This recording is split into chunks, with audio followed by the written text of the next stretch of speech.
кеч, урматтуу телекөрүүчүлөр, түз эфирдеги Ала Тоо маалымат программасына назар салыңыздар. Студияда Гүлжан Кулманбетова.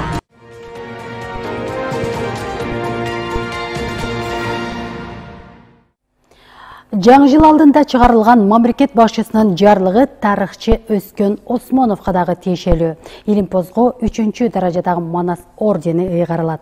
Жогорку окуу жайында 42 жылдан бери эмгектенген инсан ондогон китептердин, илимий эмгектердин автору. Өзүнүн территориясын кеңейтүүгө кылган аракети. Мектеп окуучулары Өскөн Осмоновдун ысымы менен жакшы тааныш. Себеби анын окуу китептери тарых сабагы өтүлгөн баардык класстар үчүн окутулат. Илимпоздун интернет аркылуу да видео баяндарын, лекцияларын угууга болот. 1,5 миллион тираж менен чыкты. Мына эң кеңири тараган мына орус жана кыргыз тилдеринде чыгат. Мына ушулар эң көп 18 жолу басылып чыкты. Осмонов автор же авторлаш болгон эмгектер анын текчесине батпайт. 50дөй китептин 30-у мектеп окуучулары менен университет студенттери үчүн окуу куралдары жана мугалимдерге колдонмо. Каарманыбыз кесипти тандоодо мектептеги тарыхчы мугалиминин сабакты кызыктуу кылып өткөнү себеп болгонун айтат. Анын илимдеги ишмердиги айрыкча эгемендүүлүктүн алгачкы жылдарында жанданды. Ага чейин Кыргызстандын, кыргыз элинин тарыхына анча маани берилбегендиктен окумуштууларды түмөн түйшүктүү милдет күтүп турган.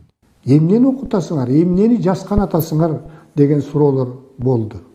Тарыхыңар жок да силердин. Силердин тарыхыңар бул Октябрь революциясынан кийин эле башталбады беле деген сөздөр болду. Ошондо бир топ тарыхчылар ушу намыстанып, биздин тарыхыбыз тетиги түпкүрдөгү тарых, байыртадан бери келаткан тарыхыбыз.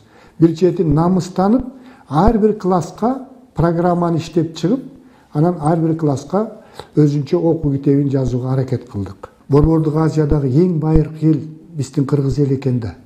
Булам тарыхый булактар муну далилдеп атат. Бирок Илимпоз кыргыз тарыхынын али ачыла элек барактары көп экенин айтат. Айрыкча археологиялык иштер келечектеги багыт болушу зарыл.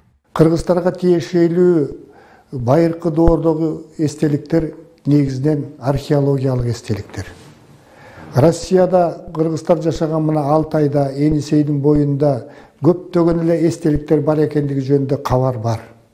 Бирок аны изилдөөгө археологторго акча бөлүнбөйүнчө эч кандай изилдөө жүрбөйт. 42 жыл жогорку окуу жайында эмгектенген окумуштуу 30 жылын тарых жана философия кафедрасын жетектөөгө арнаган. Улуттук илимдер академиясынын корреспондент мүчөсү, илимге эмгек сиңирген ишмер. Мамлекет башчысынын жарлыгына ылайык ага 3-чү даражадагы Манас ордени ыйгарылат. Калыгул Асанбаев, Тимур Сыдыгалиев, Ала Тоо 24.